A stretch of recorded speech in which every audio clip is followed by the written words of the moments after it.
You fell. Not immediately. At first, you just stumbled. Unnoticed by others. Even by yourself. You simply lost focus, delayed your response, lied about little things. And it seemed like no big deal. But then it happened again. And again. You knew something was wrong. But you kept going. On autopilot. On habit. On pretense. And then one day you realized. You were already lying down. You had fallen. In the eyes of others, you may still have been standing, but inside, everything had long since collapsed. You tried to hide it. You joked. You worked. You kept yourself busy. You pretended. But you sank deeper and deeper into this sticky, gray, meaningless. And then, you felt someone's presence. As if someone was watching you. Not from the outside world. But from within. As if there was someone inside you. Silent. Motionless. Strong. He didn't say anything. He didn't pity you. He didn't judge you. He was just there. And watching. Calmly. As if he knew that this fall was not an accident. But a pattern. You were scared. At first, you thought you were going crazy. But then you realized. He had always been with you. You just hadn't heard him before. You didn't want to. Psychologist Carl Gustav Jung called him the inner witness. A silent observer who never sleeps. He doesn't play along. He doesn't wear masks.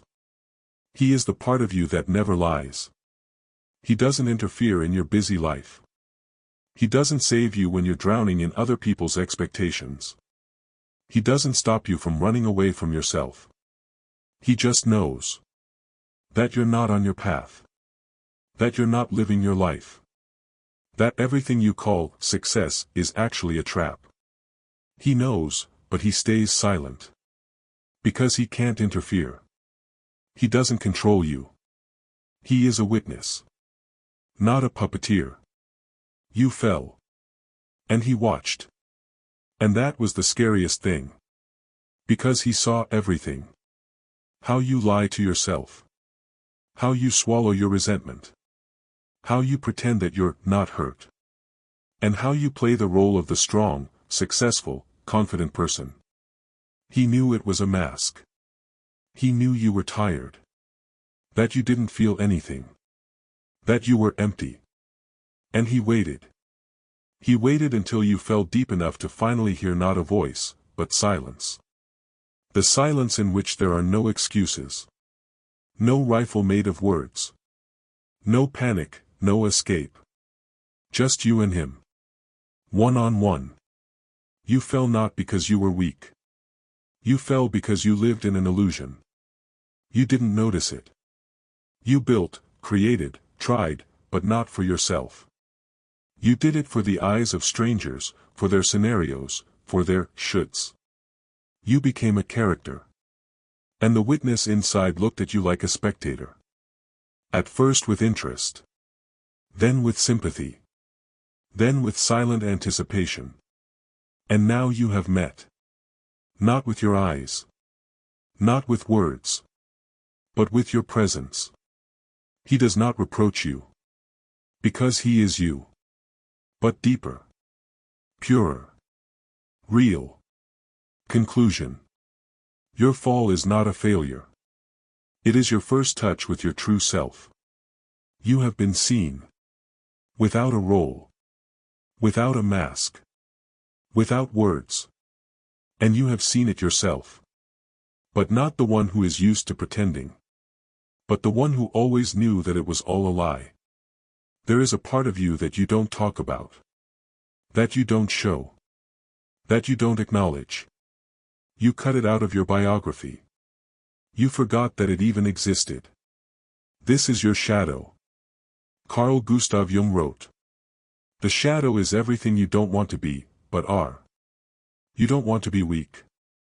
Then weakness lives in your shadow. You deny your anger. Then it will accumulate there. You deny your thirst for power, sex, recognition, revenge. Then the shadow will become their home. It is not evil. It is the repressed. It is what you once understood as a child. This is not allowed. This is bad. I will not be loved for this. And you put it in the basement. That is how the shadow grows. Not from sin, but from fear. You were not taught to be yourself. You were taught to be convenient, obedient, correct. And for that you were praised. And for anything else, you were shamed. And you began to build a facade, in which you are kind, polite, reliable. You are just as you should be. But behind the facade, there, everything you hid is piling up. It's like a warehouse, where all your unwritten letters, unspoken no's, unmade choices, and unfulfilled desires lie. And this warehouse doesn't disappear. It grows. With each passing year. With each role. You are like a theater. On stage, there is light, music, an audience. And behind the scenes, there are people in masks, dirt, costumes, fear, panic. But all of this is also you. Jung said. A person does not become whole by suppressing darkness. They become whole when they meet it. The shadow does not want to control you. It is simply waiting for you to stop hiding from it. When you look in the mirror and say, I feel angry. I want recognition. I'm afraid. I'm tired of being good. I'm jealous. I can't cope. This is not defeat. This is growing up. The shadow does not attack. It reflects. Your fall, your failure, your breakdowns are not attacks. They are a reflection of your lies. You said everything is fine when inside you were screaming. You smiled when you were dying. You acted strong when you wanted to give up. You built when you needed to destroy. You were silent when you should have broken free. The shadow is the voice you didn't listen to. And it began to whisper from within. Through fatigue. Through resentment. Through addiction. Through the tears you don't show. You are angry at others, but in reality, you are angry at yourself for allowing this to happen to you. You despise the weakness of others because you cannot accept your own. You look for someone to blame so you don't have to admit that you turned away from yourself. The shadow waits. It does not seek revenge. It calls you home. Examples. A man who spends his whole life trying to be good, putting up with things, pleasing others, saving others. And then at 40, he snaps, he leaves his family, starts drinking, destroys everything. Why? He didn't hear his shadow when it was just whispering. A woman who suppressed her sexuality because, it's wrong, it's shameful, what will people think? And then she falls in love with someone she shouldn't. Why? Because the shadow doesn't disappear. It bursts in where you can no longer resist. A man who builds a career but feels empty. Why? Because his true passion lies in his childhood, in drawing, in music, in books. But that wasn't serious. And now his shadow reminds him of that, through depression. You can ignore it. Rationalize it. Blame circumstances. Fill your soul with coffee, wine, TV shows, and rushing around. But the shadow won't go away. Because it's also you. Jung said. Until you make the unconscious conscious, it will direct your life and you will call it fate. All your fate is the shadow you didn't know about. Or you knew about it but didn't want to see it. Contrast, light and shadow. Do you want light? Then be prepared to encounter what blocks it. Light is not about always being good. Light is about being whole. And wholeness is impossible without acknowledging your darkness. Do you want to be strong? But strength is not about not falling. Strength is about getting up, looking at your shadow, and not turning away. Not making excuses. Not hiding. But saying, yes, this is me too. And I take it back. You cannot heal yourself by denying half of yourself. You cannot be alive if half of your I is blocked. You cannot truly love if you are a stranger to yourself. Conclusion. You fear your shadow because it knows everything about you. But the shadow is not your enemy. It is waiting for you to stop being your own enemy. You will be surprised, but you are not you. Or rather, the person you think you are is a mask. A hodgepodge of parental views, childhood traumas, other people's expectations, and social conditioning. You think, I am responsible. I am strong. I am honest. I am kind. But who decided that? You are kind. Or were you taught from childhood that being kind is safe? You are strong. Or did you simply not have the right to be weak because there was no one around to support you? You are honest.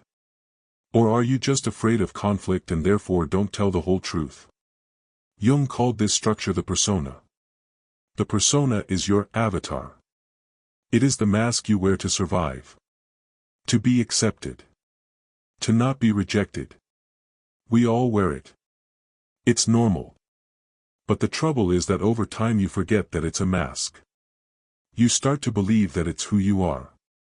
You build a career because that's what you're supposed to do. You get married because it's time. You try to be better, but according to criteria that aren't even yours. And then suddenly, you wake up at 40. At 50. At 30. In a void. You seem to have done everything right. But inside, you feel dead. Why? Because you didn't live your own life. Early childhood, you are a blank slate. When you were a child, you were real. You got angry, right away. You cried without shame. You rejoiced from the bottom of your heart. You said what you felt. But it didn't last long. Adults appeared. With their rules. They weren't evil. They just didn't know what it meant to be alive. They themselves had been playing roles for a long time. And they began to mold you into a good person. Don't cry, it's ugly. Don't shout, what will people think? Don't get angry, be kinder. Obey, otherwise you won't be loved. And you began to choose. What to show and what to hide. You learned that.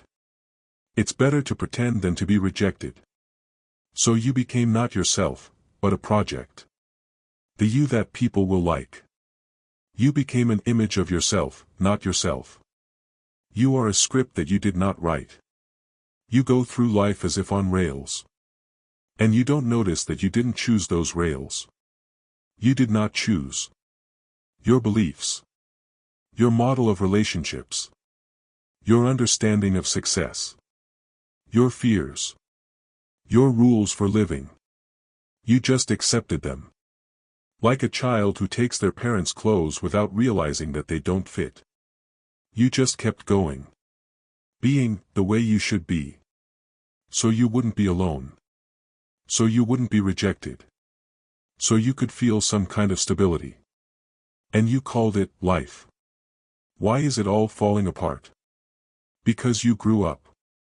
And the mask became suffocating. You can no longer be who you were. You are tired. And a crisis comes. Because the real you begins to knock from within. Through irritation. Through doubts. Through inner protest. Through apathy. Through dreams. Through spontaneous actions that you cannot explain. This is not a breakdown. This is a challenge. A challenge to destroy the persona. And to meet yourself. Jung called this individuation. The process of becoming a whole person. When you no longer try to be perfect. When you allow yourself to be alive for the first time in your life. Example. A 45-year-old man. He has everything, a business, a family, money. But every morning, emptiness. Nothing brings him joy. No feelings. He looks at his children, and feels guilty. He looks at his wife, and wants to disappear.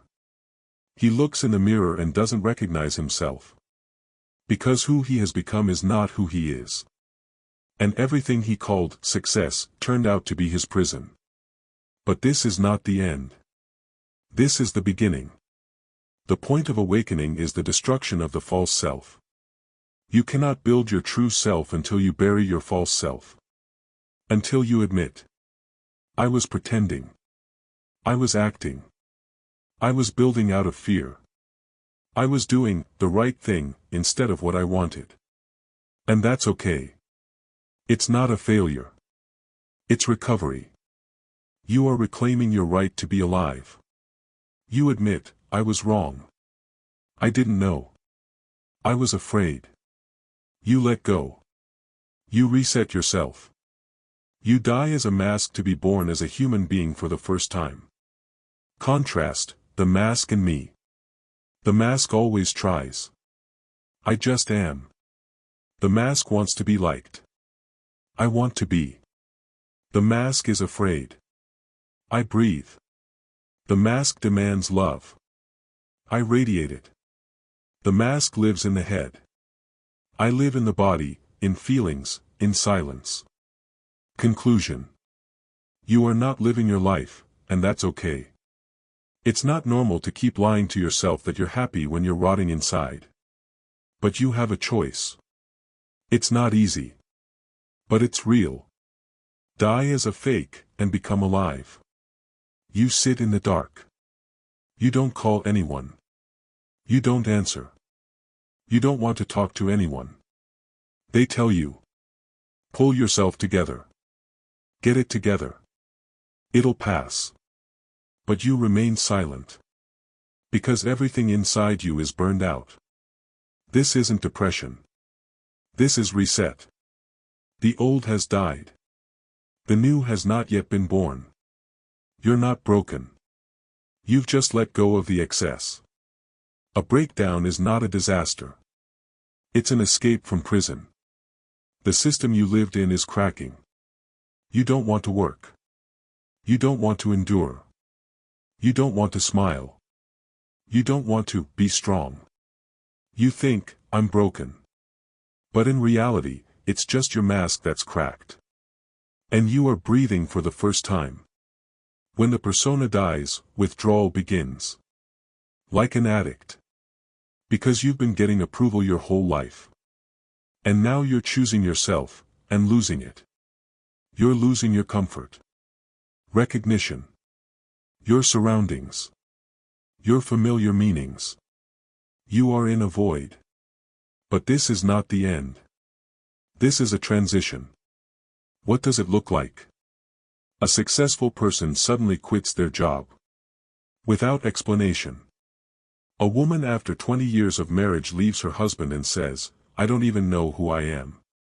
A man sells his business, moves to the mountains, and doesn't speak for months. You wake up at night and cry because you can no longer be who you used to be. This is not weakness. It is freedom from lies. Pain is not your enemy. It does not punish you. It guides you. You suffer not because you are bad. It is because you are living a lie. Your soul is knocking from within. It says, wake up. This isn't you. You're tired. You haven't been living, you've been surviving. You've been pretending to be happy, but you've never felt it. Pain is not a failure. It's a signal. You think, I need to get treatment. But maybe you don't need treatment, you need to listen to yourself. You are not broken. You are healing. The illusions you are giving up. I must be strong. No. You must be alive. And being alive means feeling. And that includes tears, fear, pain. I must be right. Right according to whose standards? According to the standards of those who are afraid to be themselves. I have to be successful. What if success is just a mechanism of recognition to compensate for inner emptiness? I have to be good. For whom? Who decides how good you are? All these have to's are layers. And now you are shedding them. One by one. Does it hurt? Yes. But otherwise you will remain a hostage to other people's expectations. Contrast, destruction and birth. You are not destroying yourself, you are destroying a false version of yourself. You are not tearing your life apart, you are tearing apart the strings that held you in slavery. You are not losing love, you are losing the bargaining for approval. You are dying, as an image. And you are being born, as a human being. Birth always comes through pain. You are shedding your old skin. You are tearing the cocoon. You are destroying the cage. To breathe the air of freedom for the first time. Image, burning. Imagine a bonfire. Dry branches, trash, old clothes. You throw everything you no longer need into it. Your fake smile. Your pretentious everything is fine. Your ostentatious strength. Your silence when you should have spoken. And you watch it all burn. And inside, there is silence. You are no longer pretending. You are finally alive. Example, the point of no return. A man comes to a psychologist. He says, I don't feel anything. I don't even know if I want to live. Everything is falling apart. His family is on autopilot. His job is like hard labor. Sex has long been a duty. He says, something inside me has died. And the psychologist replies, no. This is the beginning of your birth. The inner voice, it awakens when everyone else falls silent. When you can't go on anymore. When you have no strength left. When the masks no longer hold. When you cry alone in the bathroom. Or just stare at the ceiling. At that moment, the real you wakes up. He whispers. Enough. No more. Live for real. And you hear it not from your head. But from deep inside. From that place you forgot. But which has always been with you. Conclusion. You are not broken. You have begun to separate truth from lies. And everything that is falling apart now was meant to fall apart. So that you can finally go where you never pretended to be. Close your eyes. Imagine that you are standing on the bank of a river. Your thoughts are floating on the water. Images are floating.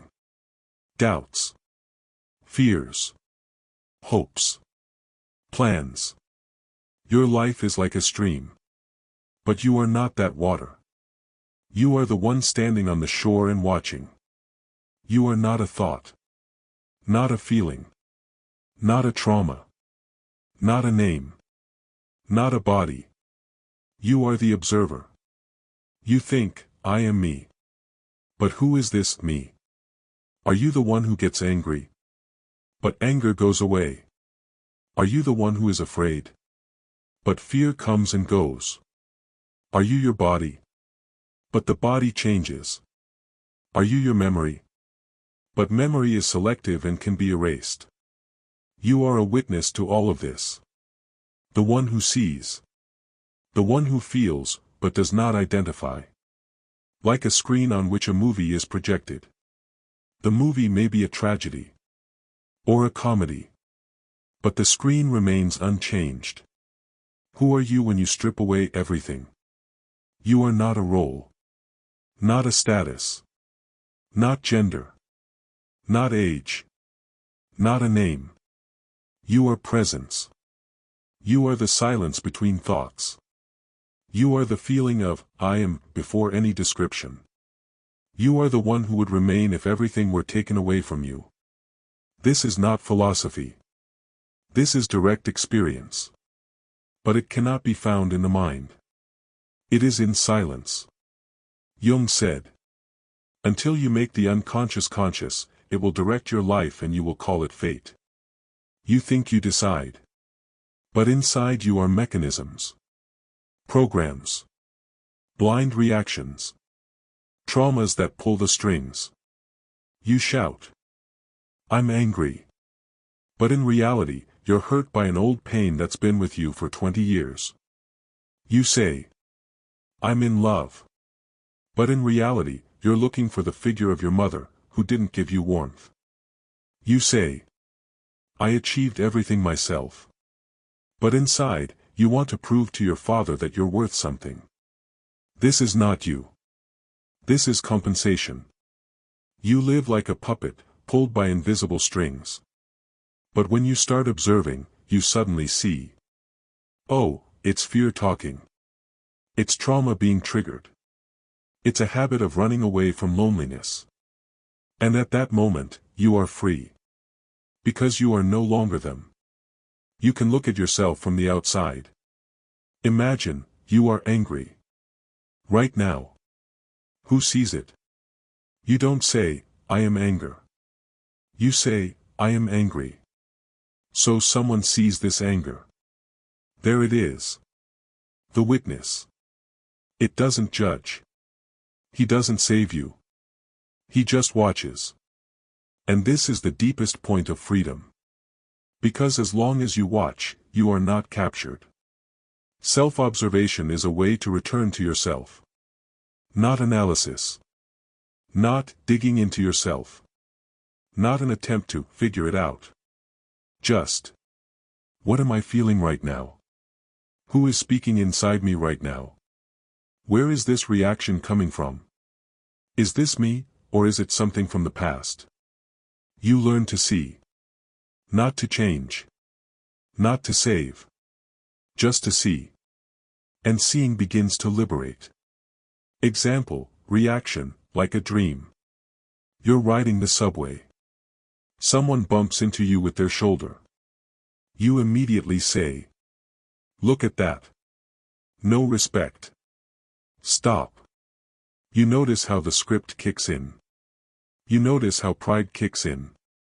How the old "I'm not respected" kicks in. You watch. And suddenly, you don't react. You just breathe. You are not that emotion. You are a witness. There are two levels within you. You the reaction. Automatic, scripted, habitual. Fast. Harsh. Unconscious. You the observer. The one who slows down. The one who sees. The one who chooses. And if you have at least once not reacted, but looked, you have taken a step towards freedom. Image, a deep lake. Imagine that you are a lake. On the surface, waves. Wind. A storm. Leaves. Noise. These are your thoughts. Emotions. Reactions. But if you go deeper, it becomes quiet. Clean. Silent. You are not the surface. You are the depth. And in that depth, you are real. You don't need approval. You are not afraid of loneliness. You are not looking for proof. You just are. Why is this important? Because most people live in their heads. They react, fight, argue, strive. They believe their fears. They think that they are the voice in their head. But the voice is not you. You are the one who hears it. When you understand this, you choose how to live for the first time. Not out of fear. Not out of pain. But from a place of depth. From silence. From truth. Example, a woman and emptiness. A woman. 38 years old. 2 children. A husband. A home. Everything is fine. But inside, there is silence and exhaustion. She says, "I'm doing everything right, but I feel like I'm not alive." And then, one night, she wakes up and feels, "What if I've never lived for myself?" And in that silence, she feels herself for the first time. Not as a mother. Not as a wife. Not as someone who has to be something, but as I am. Conclusion. You are not your roles, thoughts, fears, or feelings. You are the one who sees. And the closer you are to this observer, the further you are from pain, fear, and illusions. Because you are deeper than anything that has ever happened to you. You are the silence that remains after the storm. You fell. You felt it, but you couldn't admit it. Too proud. Too late. Too scary to admit that you lost. The fall is not always loud. Sometimes it is quiet. You no longer rejoice. You don't believe. You do things, but inside you are empty. You laugh, but inside it's not funny. That's how a real fall happens. It's internal. And no one sees it. Except one. He always watched. He was there when you lied. When you ran away. When you pretended that everything was fine. When you convinced yourself that you loved. When you yelled at your child not for what they did, but for your inability to cope. When you worked not out of inspiration, but out of fear of poverty. When you stepped on others because deep down you didn't believe you would be chosen. He watched silently. And you hated that silence. You felt like someone was exposing you. Without words. Without reproach. Just with their presence. Who is it? It's not God. It's not morality. It's not fear of punishment. It's the real you. The one who didn't play your games. Didn't play along. Didn't judge. He just watched. Silently. As Jung once said. You don't become enlightened by imagining light. You become enlightened when you are able to see your darkness and not run away from it. Falling is not failure. Falling is the exposure of an illusion. It is the moment when you can no longer lie to yourself. You have achieved, but inside you are empty. You got married, but you are still lonely. You ran away, but the pain is still inside. It is the moment when you sit on the floor. Not a hero. Not a winner. Just a person who is tired of pretending. And it is at this moment that he appears. Silent. Deep. A witness. And for the first time, you feel. I am alive. Because you are not clinging. Because you are real for the first time. Destruction equals rebirth. Everything you have built is crumbling. Status. Role. False identity. You are losing yourself. But not who you are. But who you never were. And on the ruins of the false I, a new one is born. Pure. Without ambition. Without games. Without trying to be good. Just presence. Archetypal death. Jung called this the archetypal death of the ego. You don't die physically. You die, internally. You let go of control. You stop fighting. You allow yourself to be real, even if it hurts. And at that moment, you resurrect. The hero's inner journey. All great myths tell the same story. The hero leaves home. He falls. He fights. He goes through pain. And he returns a different person. Awakened. Knowledgeable. That's why your pain is not meaningless. It is part of the journey. And it was necessary for you to meet yourself. Example, a man and his career. He built his career for 15 years. Projects. Business trips. Victories. And then, cancer. Not fatal, but serious enough to leave him alone with silence. He says. I saw myself for the first time. Not as a boss. Not as a fighter. Not as a strategist. But as myself. And I realized, I've been running my whole life. Now he lives differently. He hasn't achieved anything. But he is alive. What does the witness inside you do? He never leaves. You can fall, lie, run away. He just watches. He waits. For the moment when you get tired of living someone else's life. He doesn't demand. He doesn't judge. He's like a parent who doesn't interfere until you want to come home. Why didn't you hear him before? Because it was too loud. In your head. In your body. In your life. Because you always knew what he would say. And you weren't ready to hear it. You knew he would say, "Stop. You're not living your life. You're lying. You don't want this anymore. You're afraid to be yourself." And you drowned it out.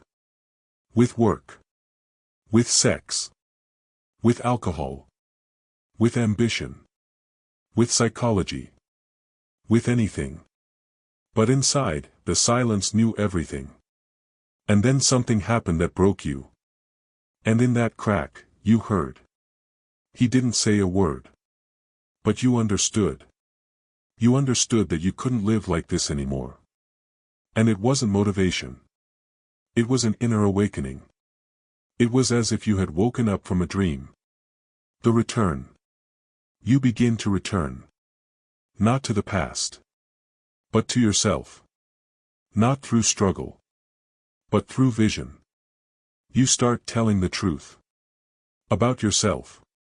About others. About pain. You start making different choices. Slowly. With doubts. With mistakes. But now, from the center, not from fear. And he, a silent witness, walks beside you. Not to judge. But to remind you. You are already home. Final. Your pain is not your enemy. Your shadow is not a threat. Your fall is not a failure. It is the path to yourself. Through the destruction of the image. Through the death of the ego. Through silence. And somewhere in that silence, he has always been there. Silent. Real. The witness who never left you. Because he is the real you.